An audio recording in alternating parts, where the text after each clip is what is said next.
আশঙ্কাজনক পর্যায়ে নেমেছে বেসরকারি খাতে ঋণ বিতরণ। মার্চ শেষে প্রবৃদ্ধি দাঁড়িয়েছে 4.72%, যা প্রায় 2 যুগের মধ্যে সর্বনিম্ন। এজন্য বিনিয়োগের জ্বালানি ও অনুকূল পরিবেশ না থাকাকে দায়ী করছেন সংশ্লিষ্টরা। উচ্চ সুদহার বিনিয়োগের জন্য বড় অন্তরায় বলে জানিয়েছেন উদ্যোক্তারা।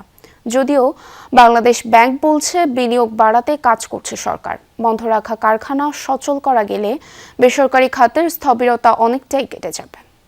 ভোগান্তি ভুলে চলে আসুন রিগালে। ওয়ারেন্টি সহ স্টাইলিশ কালেকশন নিয়ে রেডি রিগাল ফার্নিচার।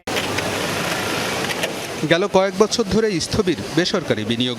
অবকাঠামো ও জ্বালানি সংকট আরও চাপে ফেলেছে এ খাতকে। অনুকূল পরিবেশ না থাকায় নতুন বিনিয়োগে আগ্রহ হারিয়েছেন অনেক উদ্যোক্তা, যার প্রভাব পড়েছে বেসরকারি খাতে ঋণ বিতরণে। একসময় বেসরকারি খাতে ঋণের প্রবৃদ্ধি 2 অঙ্কের ঘরে থাকলেও গেল কয়েক মাস ধরেই তা ঘোরাফেরা করছে 6%-এর আশেপাশে। আর মার্চ শেষে এ খাতের প্রবৃদ্ধি দাঁড়িয়েছে 4.72%, যা 23 বছরের মধ্যে সর্বনিম্ন।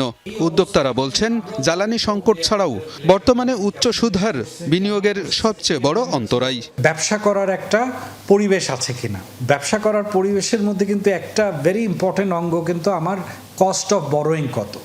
আপনি যদি পলিসি রেট বাড়িয়ে থাকেন, এখন আপনি দেখবেন গত সপ্তাহে এডিআর বেড়েছে, যে ব্যাংকগুলোতে লিকুইডিটি বেড়ে যাচ্ছে, মানুষ ইনভেস্টমেন্টে যাচ্ছে না। সো এই 16%, 17% ইন্টারেস্ট রেটে তো কোনো নতুন ব্যবসায়ী নতুন করে টাকা নিতে চাবে না। ইনভেস্ট করব, আমার কি গ্যাস লাইন দিবে না, আমি কি সহসা বিদ্যুৎ লাইনটা পাবো না।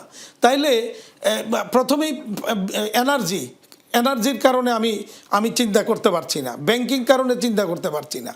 এরপরে তৃতীয়ত হলো এখন যে বাংলাদেশে যে ট্যাক্সেশন যে পলিসি, এই পলিসিটা হচ্ছে বিনিয়োগ এবং ব্যবসার পরিপন্থী।